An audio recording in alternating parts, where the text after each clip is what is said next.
ਜਕਾਰਾ ਪਾਉਣਾ ਹਰੀ ਬਾਬਾ ਜੀ ਦਾ। बोल सच्चे दरबार की जय। ਜਕਾਰਾ ਦੁੱਧਾਧਾਰੀ ਬਾਬਾ ਜੀ ਦਾ। बोल सच्चे दरबार की जय। ਜੋ ਮੰਗਿਆ ਸੋ ਪਾਇਆ ਬਾਬਾ ਜੀ ਮੈਂ ਤੇ ਤੇਰੇ ਦਰ ਤੋਂ। ਮੈਨੂੰ ਚੈਨ ਸਕੂਨ ਬੜਾ ਆਇਆ ਬਾਬਾ ਜੀ ਤੇਰੇ ਦਰ ਤੋਂ। ਸਲੇਰਨ ਧਾਮ ਆ ਕੇ ਚੈਨ ਸਕੂਨ ਆਉਂਦਾ। ਆਪਾਂ ਹੁਣ ਬਾਬਾ ਜੀ ਦਾ ਸਤਸੰਗ ਸ਼ੁਰੂ ਕਰਨ ਲੱਗੇ ਹਾਂ। ਇੱਕ ਤੁਹਾਨੂੰ ਸੱਚੀ ਕਹਾਣੀ ਸੁਣਾਉਣੀ ਆ, ਨਾਲ ਨਾਲ ਚੱਲਦੇ ਰਹਿਣਾ। ਲੱਗੀ ਵਾਲਿਆਂ ਦੀ ਜਾਣੇ, ਇਹ ਤਾਂ ਲੱਗੀ ਜਨਮਾਂ ਦੀ। ਆਪਾਂ ਜਨਮਾਂ ਦੀਆਂ ਕਹਾਣੀਆਂ ਸੁਣਾਉਣੀਆਂ। ਰੱਬ ਦੇ ਇੱਕ ਇਹੋ ਜਿਹੇ ਭਗਤ ਹੋਏ ਜਿਨ੍ਹਾਂ ਦੇ ਕਈ ਜਨਮ ਹੋਏ। ਕਦੀ ਸਾਧੂ ਬਣ ਕੇ ਆਏ, ਕਦੀ ਸੰਤ ਬਣੇ, ਤੇ ਕਈ ਜਨਮਾਂ 'ਚ ਉਹ ਰਾਜੇ ਬਣਦੇ ਆ। ਇੱਕ ਜਨਮ 'ਚ ਉਹ ਰਾਜਾ ਬਣ ਜਾਂਦੇ ਆ, ਤੇ ਰਾਜੇ ਦੇ ਨਾਲ ਇੱਕ ਸਿਪਾਹੀ ਹੁੰਦਾ। ਉਹ ਸਿਪਾਹੀ ਉਸ ਰਾਜੇ ਨਾਲ ਪ੍ਰੇਮ ਬਹੁਤ ਕਰਦਾ, ਤੇ ਰਾਜਾ ਧਰਮ ਕਰਮ ਤੇ ਚੱਲਦਾ ਹੁੰਦਾ, ਕਿਸੇ ਦਾ ਬੁਰਾ ਨਹੀਂ ਤੱਕਦਾ। ਰਾਜੇ ਨੇ ਆਪਣੇ ਮਹਿਲ ਵਿੱਚ ਬਾਬਾ ਜੀ ਦਾ ਮੰਦਿਰ ਬਣਾਇਆ ਹੁੰਦਾ, ਤੇ ਇੱਕ ਬਾਬਾ ਵਿਸ਼ਵਕਰਮਾ ਜੀ ਦਾ ਮੰਦਿਰ ਬਣਾਇਆ ਹੁੰਦਾ। ਰਾਜਾ ਰੋਜ਼ ਪਹਿਲਾਂ ਮੰਦਿਰ ਵਿੱਚ ਮੱਥਾ ਟੇਕਦਾ, ਸੂਰਜ ਨੂੰ ਜਲ ਦਿੰਦਾ, ਤੇ ਪੰਛੀਆਂ ਨੂੰ ਖਾਣਾ ਦਿੰਦਾ, ਫਿਰ ਆਪ ਬਾਅਦ ਵਿੱਚ ਖਾਣਾ ਖਾਂਦਾ। ਤੇ ਜਿਹੜਾ ਉਹਦਾ ਸਿਪਾਹੀ ਹੁੰਦਾ, ਉਹ ਕਿਲੇ ਦੀ ਰੋਜ਼ ਸਫਾਈ ਕਰਾਉਂਦਾ, ਮੰਦਿਰਾਂ ਦੀ ਸਫਾਈ ਕਰਾਉਂਦਾ, ਜੋਤਾਂ ਜਗਾਉਂਦਾ ਉਹਦੇ ਨਾਮ ਦੀਆਂ। ਤੇ ਰਾਜੇ ਦਾ ਜਿਹੜਾ ਸਿਪਾਹੀ ਆ,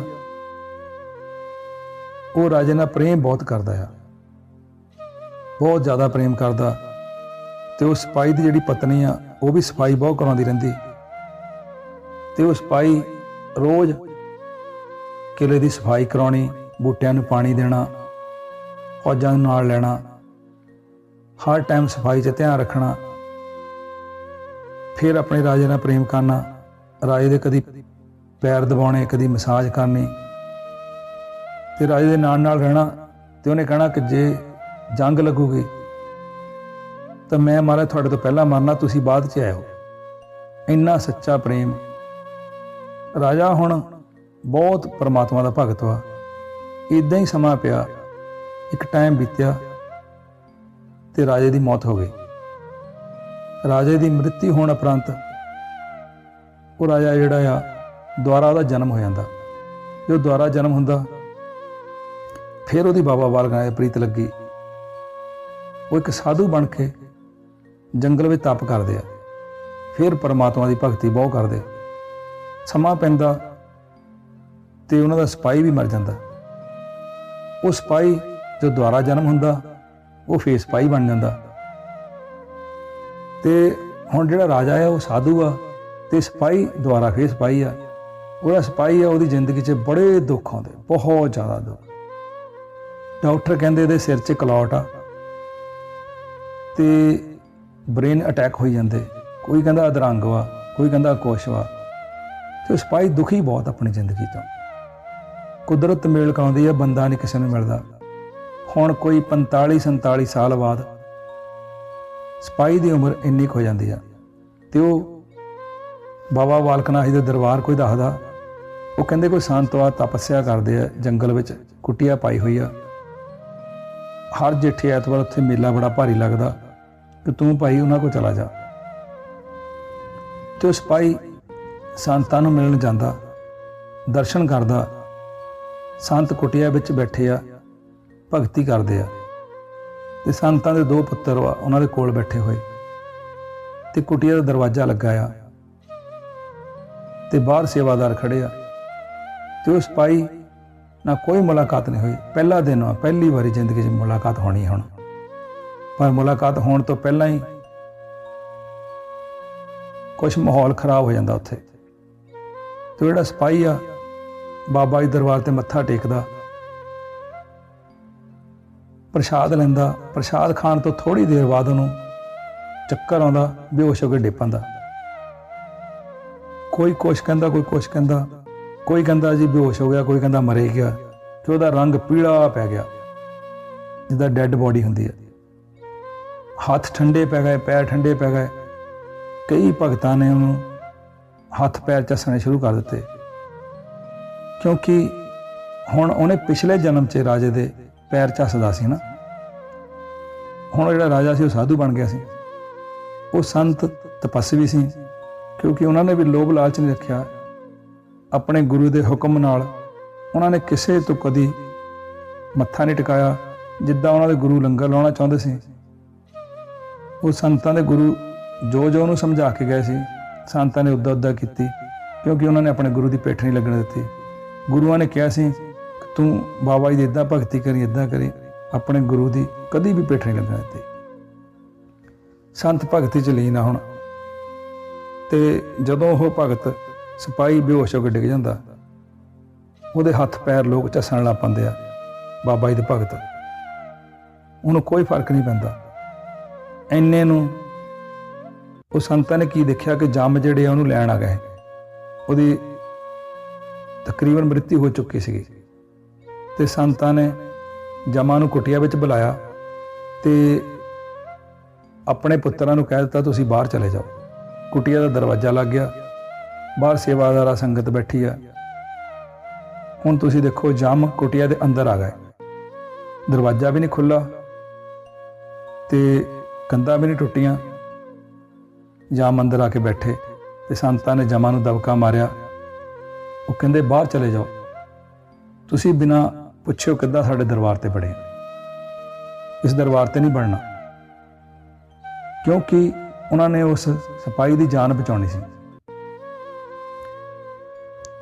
ਜੰਮ ਚਲੇ ਜਾਂਦੇ ਆ ਤੇ ਸੰਤਾਂ ਨੇ ਜਿਹੜੀ ਆਪਣੀ ਚਾਹ ਹੀ ਸੰਤਾਂ ਵਾਸਤੇ ਉੱਥੇ ਪਈ ਸੀਗੀ ਸੰਤਾਂ ਦੀ, ਉਹ 'ਚ ਉਹਨਾਂ ਨੇ 1-2 ਘੁੱਟ ਚਾਹ ਦੇ ਪੀਤੇ ਸੀ ਤੇ ਸੰਤਾਂ ਨੇ ਆਪਣੀ ਚਾਹ ਭੇਜ ਦਿੱਤੀ।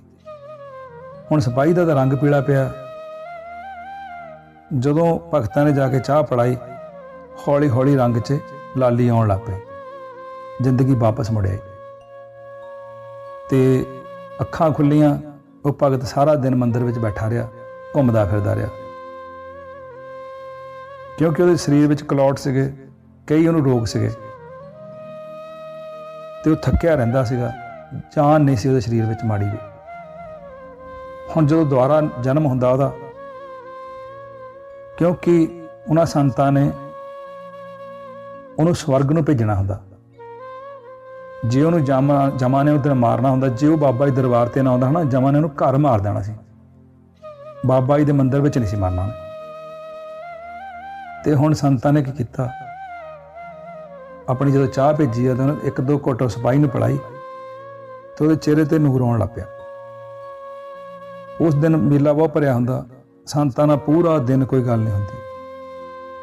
ਸ਼ਾਮ ਪੈਂਦੀ, ਸੂਰਜ ਛਿਪ ਜਾਂਦਾ ਤੇ ਸਿਪਾਹੀ ਸੰਤਾਂ ਦੇ ਕੋਲ ਆ ਕੇ ਬਹਿੰਦਾ ਚੌਂਕੜੀ ਮਾਰ ਕੇ। ਰਾਤ ਨੂੰ ਹੁਣ ਪਹਿਲੀ ਵਾਰੀ ਮੁਲਾਕਾਤ ਹੋਣ ਲੱਗੀ ਆ। ਹੁਣ ਕਈ ਸਮਾਂ ਬੀਤ ਗਿਆ ਸੀਗਾ, ਕਿਉਂਕਿ ਉਸ ਜਨਮ 'ਚ ਉਹ ਰਾਜਾ ਸੀ ਤੇ ਉਹ ਸਿਪਾਹੀ ਸੀ। ਹੁਣ ਪੁਲਿਸ ਦੀ ਉਹਨੇ ਵਰਦੀ ਨਹੀਂ ਪਾਈ। ਉਹ ਹੱਥ ਜੋੜਦਾ, ਸੰਤਾਂ ਨੂੰ ਇੱਕੋ ਹੀ ਟੱਕ ਦੇਖੀ ਜਾਂਦਾ ਤੇ ਅੱਖਾਂ 'ਚ ਹੰਝੂ ਆਉਣ ਲੱਗ ਪੈਂਦੇ ਕਿ ਰੂਹ ਨੂੰ ਪਤਾ ਲੱਗ ਜਾਂਦਾ ਕਿ ਇਹ ਮੇਰਾ ਉਹ ਰਾਜਾ ਹੈ। ਹਨਾ, ਪ੍ਰੋਪਰ ਦਰਸ਼ਨ ਨਹੀਂ ਹੋਏ ਉਹਨਾਂ ਨੂੰ, ਰੂਹ ਨੂੰ ਪਤਾ ਲੱਗ ਜਾਂਦਾ। ਜਦੋਂ ਕਿਸੇ ਨੂੰ ਬਾਬਾ ਜੀ ਦਾ ਹਲਾਰਾ ਆਉਂਦਾ, ਉਹਨੂੰ ਅੱਖਾਂ 'ਚੋਂ ਨੀਰ ਚੱਲਦਾ। ਪਰਮਾਤਮਾ ਨਿਕਟ ਹੁੰਦੇ ਆ ਪਰ ਉਹਨੂੰ ਦਰਸ਼ਨ ਨਹੀਂ ਹੁੰਦੇ। ਕਹਿੰਦੇ ਨਿਕਟ ਪਾਉ ਔਰ ਦੇਖੂ ਨਹੀਂ। ਇਹਨਾਂ ਅੱਖਾਂ ਨੂੰ ਨਹੀਂ ਦੀਦਾਰ ਹੁੰਦੇ, ਆਤਮਾ ਨੂੰ ਪਤਾ ਲੱਗ ਜਾਂਦਾ ਕਿ ਕੋਈ ਮਰੇ, ਸੱਚੀ ਰੂਹ ਬੈਠੀ ਜਿਹਦਾ ਮੇਰੇ ਨਾਲ ਜਨਮਾਂ ਦਾ ਸੰਬੰਧ ਆ। ਹੁਣ ਸਿਪਾਹੀ ਸੰਤਾਂ ਵੱਲ ਦੇਖਦਾ, ਅੱਖਾਂ 'ਚ ਅੱਖਾਂ ਪਾ ਕੇ ਹੱਥ ਜੋੜ ਲੈਂਦਾ ਤੇ ਸੰਤ ਕਹਿੰਦੇ ਆ ਕਿ ਭਗਤਾ ਅਸੀਂ ਹੁਣ ਘਰ ਨੂੰ ਚੱਲੇ ਹਾਂ, ਅਸੀਂ ਬਹੁਤ ਥੱਕੇ ਹਾਂ, ਤੇਰੇ ਨਾਲ ਮੁਲਾਕਾਤ ਫੇਰ ਕਰਾਂਗੇ, ਕਿਤੇ ਬਾਅਦ ਵਿੱਚ ਤੇਰੇ ਨਾਲ ਗੱਲ ਕਰਾਂਗੇ। ਪਹਿਲੀ ਮੁਲਾਕਾਤ ਹੈ ਨਾ। ਤੇ ਉਹ ਰੋਂਦਾ ਤੇ ਕਹਿੰਦਾ ਬਾਬਾ ਜੀ ਤੁਸੀਂ ਰਹਿ ਲਓ ਤਾਂ ਅੱਜ, ਮੇਰਾ ਅੱਜ ਰਹਿਣ ਨੂੰ ਦਿਲ ਕਰਦਾ। ਹੁਣ ਉਹ ਸਿਪਾਹੀ ਪਹਿਲੇ ਦਿਨ ਕਿਉਂ ਰਾਤ ਰਹਿ ਜਾਂਦਾ ਉੱਥੇ, ਕਿਉਂਕਿ ਉਹ ਰਾਜੇ ਨਾਲ ਸਦਾ ਹੀ ਰਿਹਾ ਸੀਗਾ। ਤਾਂ ਫਿਰ ਉਹਨਾਂ ਸੰਤਾਂ ਨੇ ਕਿਹਾ ਕਿ ਚੱਲ ਠੀਕ ਆ, ਕਹਿੰਦੇ ਮਨ ਬਣਾ ਲੈਣਾ। ਕਹਿੰਦੇ ਚੱਲ ਅਸੀਂ ਵੀ ਰਹਿ ਲੈਂਦੇ। ਫਿਰ ਕਹਿੰਦੇ ਹੁਣ ਅਸੀਂ ਸਦਾ ਹੀ ਰਹਿ ਲੈਣਾ। ਉਹ ਫਿਰ ਸੰਤਾਂ ਨੇ ਉਸੇ ਹੀ ਦਿਨ ਘਰ-ਬਾਰ ਛੱਡ ਦਿੱਤਾ, ਮੁੜ ਕੇ ਘਰ ਨੂੰ ਨਹੀਂ ਗਏ। ਉਹ ਸਿਪਾਹੀ ਨੇ ਵੀ ਘਰ ਛੱਡ ਦਿੱਤਾ, ਆਪਣੀ ਨੌਕਰੀ ਕਰਨੀ, ਦਰਬਾਰ ਤੋਂ ਲੰਗਰ ਲੈ ਕੇ ਆਉਣਾ ਤੇ ਰਾਤ ਨੂੰ ਸੰਤਾਂ ਕੋਲ ਰੋਜ਼ ਹੀ ਆ ਜਾਣਾ। ਇੱਦਾਂ ਹੀ ਕਾਫੀ ਟਾਈਮ ਸਿਲਸਿਲਾ ਚੱਲਦਾ ਰਿਹਾ ਤੇ ਉਹ ਫਿਰ ਨਾਮ ਲੈ ਲੈਂਦਾ ਬਾਬਾ ਜੀ ਦਾ, ਨਾਮ ਭਜਨ ਲੈਂਦਾ। ਨਾਮ ਭਜਨ ਲੈਣ ਉਪਰੰਤ ਫਿਰ ਉਹ ਭਗਤੀ ਕਰਦਾ ਬਹੁਤ ਜ਼ਿਆਦਾ ਬਾਬਾ ਜੀ ਦੀ। ਜਿਹੜੇ ਕੋਈ ਵੀ ਮਾੜੇ ਕਰਮ ਸੀਗੇ ਉਹਦੇ ਸਰੀਰ ਵਿੱਚ ਸਾਰੇ ਠੀਕ ਹੋ ਗਏ। ਨਾਮ ਲੈਣ ਉਪਰੰਤ ਸਾਰੇ ਦੁੱਖ ਦੂਰ ਹੋ ਗਏ। ਇੱਕ ਟਾਈਮ ਆਉਂਦਾ ਉਸ ਭਗਤ ਨੂੰ ਭਗਵਾਨ ਰਾਮਚੰਦਰ ਦੇ ਦਰਸ਼ਨ ਹੁੰਦੇ। ਜਦੋਂ ਪ੍ਰਭੂ ਰਾਮ ਦੇ ਦਰਸ਼ਨ ਹੁੰਦੇ, ਹੁਣ ਤੁਸੀਂ ਆਪ ਵਿਚਾਰ ਕਰਿਓ, ਜਿਹਨੂੰ ਰਾਮਚੰਦਰ ਦੇ ਦਰਸ਼ਨ ਹੋ ਗਏ ਉਹਨੂੰ ਕਦੀ ਜੰਮ ਥੋੜ੍ਹਾ ਲੈਣਾ ਹੋਗੇ। ਹੁਣ ਉਹਨੇ ਸਵਰਗਾਂ ਨੂੰ ਜਾਣਾ ਹੈ, ਕਿਉਂਕਿ ਲੋਕਾਂ ਨੇ ਉਹਦਾ ਭਾਰ ਬਹੁਤ ਚੁੱਕ ਲਿਆ। ਬਾਅਦ ਵਿੱਚ ਉਹਨੇ ਸਿਪਾਹੀ ਹੋ ਕੇ ਬੜੇ ਬੜੇ ਪਤੀਲੇ ਧੋਈ ਜਾਣਾ, ਉਹਦੇ ਵਿੱਚ ਸਿਰ ਪਸਾ ਲੈਣਾ ਅੰਦਰ ਪਤੀਲਿਆਂ 'ਚ। ਕਿਸੇ ਨੇ ਦੇਖਣਾ ਕਾਹ ਬੰਦਾ ਆ, ਇਹ ਸਿਪਾਹੀ ਹੋ ਕੇ ਪਹਿਲਾਂ ਇੱਦਾਂ ਦੇ ਕੰਮ ਕਰਦਾ ਸੀ, ਇੱਦਾਂ ਕਰਦਾ ਸੀ। ਕਿਸੇ ਨੇ ਕੁਛ ਬੋਲਿਆ, ਕਿਸੇ ਨੇ ਕੁਛ ਬੋਲਿਆ, ਲੋਕ ਉਹਦਾ ਭਾਰ ਚੁੱਕੀ ਗਏ, ਉਹਨੂੰ ਪਰਮਾਤਮਾ ਦੇ ਦਰਸ਼ਨ ਹੋ ਗਏ। ਇਹ ਸੱਚਾ ਰਸਤਾ ਆ। ਜਦੋਂ ਤੁਹਾਡੀ ਕੋਈ ਨਿੰਦਿਆ ਕਰਦਾ, ਚੁਗਲੀ ਕਰਦਾ, ਤੁਸੀਂ ਸਹਿਣਾ ਆ। ਜਿਹਨੇ ਜੱਗ ਦੀਆਂ ਗੱਲਾਂ ਸਹਿ ਲਈਆਂ ਉਹਨੇ ਧਰਤੀ ਤੇ ਰਹਿਣਾ ਆ, ਕਿਉਂਕਿ ਉਹਦਾ ਹੀ ਨਾਮ ਰਹਿਣਾ। ਜਿਹਨੇ ਸਹਿਣਾ ਹੀ ਨਹੀਂ, ਉਹਦਾ ਨਾਮ ਕਿੱਥੋਂ ਹੋਣਾ। ਜਿੰਨੇ ਸਾਧੂ ਸੰਤ ਆਏ ਜੱਗ ਦੇ ਉੱਤੇ, ਲੋਕਾਂ ਨੇ ਉਹਨਾਂ ਨੂੰ ਮਿਹਣੇ ਬਹੁਤ ਮਾਰੇ, ਮੰਦੇ ਚੰਗੇ ਬੋਲ ਬੋਲੇ, ਪਰ ਉਹ ਸਾਧੂ ਅੱਜ ਵੀ ਉਹਨਾਂ ਦੇ ਨਾਮ ਆ। ਜੱਗ ਤੇ ਨਾਮ ਭਗਤੀ ਕਰਨੇ ਹੁੰਦੇ ਆ, ਉੱਦਾਂ ਹੁੰਦਾ ਹੀ ਨਹੀਂ। ਤੇ ਸਦਾ ਹੀ ਬਾਬਾ ਜੀ ਦੀ ਭਗਤੀ ਕਰੋ, ਪਰਮਾਤਮਾ ਵਿੱਚ ਲੀਨ ਰਹੋ। ਇਸ ਕਥਾ ਤੋਂ ਇਹ ਗਿਆਨ ਮਿਲਦਾ। ਜਿਨ੍ਹਾਂ ਨੇ ਵੀ ਇਹ ਕਥਾ ਨੂੰ ਧਿਆਨ ਨਾਲ ਸੁਣਿਆ, ਹੁਣ ਨਾ ਰਿਓ। ਜਿੱਦਾਂ ਹੁਣ ਪਿਛਲੇ ਜਨਮ ਵਿੱਚ ਉਹ ਸਿਪਾਹੀ ਰਾਜੇ ਦੇ ਪੈਰ ਦਬਾਉਂਦਾ ਸੀ ਤੇ ਮਸਾਜ ਕਰਦਾ ਸੀ, ਰਾਜਾ ਫਿਰ ਦੁਬਾਰਾ ਜਨਮ ਲੈਂਦਾ ਤੇ ਉਹ ਸਾਧੂ ਬਣ ਜਾਂਦਾ, ਤੇ ਉਹ ਸਿਪਾਹੀ ਰਹਿੰਦਾ। ਉਹ ਫਿਰ ਸਿਪਾਹੀ ਜਦੋਂ ਮੰਦਿਰ ਵਿੱਚ ਆਉਂਦਾ ਤੇ ਉਹਦੀ ਮ੍ਰਿਤਿੂ ਹੋ ਜਾਂਦੀ ਮੰਦਿਰ ਵਿੱਚ ਆ ਕੇ। ਤੇ ਉਹ ਸੰਤ ਆਪਣੇ ਭਗਤਾਂ ਨੂੰ ਕਹਿੰਦੇ ਆ ਕਿ ਉਹਦੇ ਪੈਰ ਦਬਾਓ, ਮਸਾਜ ਕਰੋ, ਫਿਰ ਉਹਨੂੰ ਨਵਾਂ ਜਨਮ ਮਿਲਦਾ। ਇੱਦਾਂ ਹੀ ਬਾਬਾ ਪੌਣਾ ਹਰੀ ਜੀ ਦੀ ਵੀ ਹਿਸਟਰੀ ਇੱਦਾਂ ਹੀ ਆ। ਬਾਬਾ ਜੀ ਨੇ ਮਾਂ ਧਰਮੋ ਦੇ ਘਰ ਪਿਛਲੇ ਜਨਮ ਵਿੱਚ 12 ਘੜੀਆਂ ਗੁਜ਼ਾਰੀਆਂ। ਫਿਰ ਬਾਬਾ ਜੀ ਨੂੰ ਸ਼ਾਹਤ ਲਈ ਆਉਣਾ ਪਿਆ। 12 ਸਾਲ ਗਊਆਂ ਚਰਾਈਆਂ, ਫਰੀ ਸੇਵਾ ਕੀਤੀ ਮਾਂ ਰਤਨੋ ਦੀ। ਹੁਣ ਬਾਬਾ ਜੀ ਦਾ ਲੇਖਾ ਜੋਖਾ ਕਿੱਦਾਂ ਖਤਮ ਹੋਇਆ, ਉਹ ਸ਼ਾਹਤ ਲਈ ਚੱਲ ਕੇ ਆਏ। ਇੱਦਾਂ ਹੀ ਇੱਕ ਕੋਈ ਭਗਤ ਨਹੀਂ ਆ, ਉਹਨੇ ਸੋਮਨਾਥ ਮੰਦਿਰ ਬਣਵਾਇਆ ਸੀ। ਜਦ ਤੱਕ ਉਹ ਸੋਮਨਾਥ ਮੰਦਿਰ ਨਹੀਂ ਪਹੁੰਚਦੀ, ਉਹਨੂੰ ਜਾਣਾ ਹੀ ਪੈਣਾ। ਜਦੋਂ ਪਹੁੰਚ ਜਾਊਗੀ ਫਿਰ ਹੀ ਉਹਦਾ ਲੇਖਾ ਜੋਖਾ ਖਤਮ ਹੋਊਗਾ, ਨਹੀਂ ਤਾਂ ਉਹਨੇ ਬਾਰ-ਬਾਰ ਦੁਨੀਆ 'ਚ ਭਟਕਦੀ ਰਹਿਣਾ। ਇੱਦਾਂ ਹੀ ਕਈ ਭਗਤਾਂ ਦੇ ਹੋਰ ਕਿੱਸੇ ਆ। ਇੱਕ ਕੋਈ ਬਾਬਾ ਜੀ ਨੇ ਦਿਖਾਇਆ ਕਿ ਕੋਈ ਫੌਜੀ ਅਫਸਰ ਆ, ਤਾਂਹੀਓ ਉਹਦੇ ਮੋਢਿਆਂ 'ਤੇ ਸ਼ੇਰ ਲੱਗਣਗੇ। ਜਦ ਤੱਕ ਉਹ ਬਾਬਾ ਜੀ ਦਾ ਨਾਮ ਨਹੀਂ ਜਪਦਾ, ਉਹਦੇ ਨਾਮ ਦੇ ਝੰਡੇ ਨਹੀਂ ਚੜਾਉਂਦਾ, ਉਹਨੂੰ ਸ਼ਾਹ ਤਲਾਈ ਗੁਫਾ 'ਤੇ ਰੈਗੂਲਰ ਮੱਥਾ ਟੇਕਣ ਜਾਣਾ ਪੈਣਾ। ਤਾਂਹੀਓ ਉੱਥੋਂ ਬਾਬਾ ਜੀ ਤੋਂ ਆਸ਼ੀਰਵਾਦ ਲਊਗਾ, ਫਿਰ ਹੀ ਉਹਦੀ ਤਕਦੀਰ ਬਦਲੂਗੀ। ਬਾਬਾ ਜੀ ਕਹਿੰਦੇ ਆ ਕਿ ਕਿਸੇ ਨਾਲ ਵੀ ਠੱਗੀ ਠੋਰੀ ਨਾ ਕਰੋ, ਨਾ ਕਿਸੇ ਦੀ ਕੋਈ ਚੋਰੀ ਕਰੋ ਚੀਜ਼। ਜਦੋਂ ਤੁਸੀਂ ਪਰਮਾਤਮਾ ਦੀ ਭਗਤੀ ਕਰਦੇ ਆ, ਭਗਤੀ ਹੀ ਕਰੋ, ਕਿਸੇ ਦਾ ਬੁਰਾ ਨਾ ਕਰੋ। ਕਰਦੇ ਨੇ ਜੋ ਰੱਬ ਦੀ ਭਗਤੀ, ਰੱਖਦੇ ਨਾ ਉਹ ਵੈਰ ਕਦੇ। ਇਸ ਕਰਕੇ ਪਰਮਾਤਮਾ ਦੀ ਭਗਤੀ ਕਰੋ, ਕਿਸੇ ਦਾ ਬੁਰਾ ਨਾ ਕਰੋ। ਜਕਾਰਾ ਪਾਉਣਾ ਹਰੀ ਬਾਬਾ ਜੀ ਦਾ, ਬੋਲ ਸੱਚੇ ਦਰਬਾਰ ਕੀ ਜੈ। ਜਕਾਰਾ ਦੁੱਧਾ ਧਾਰੀ ਬਾਬਾ ਜੀ ਦਾ। ਬੋਲ ਸੱਚੇ ਦਰਬਾਰ ਕੀ ਜੈ।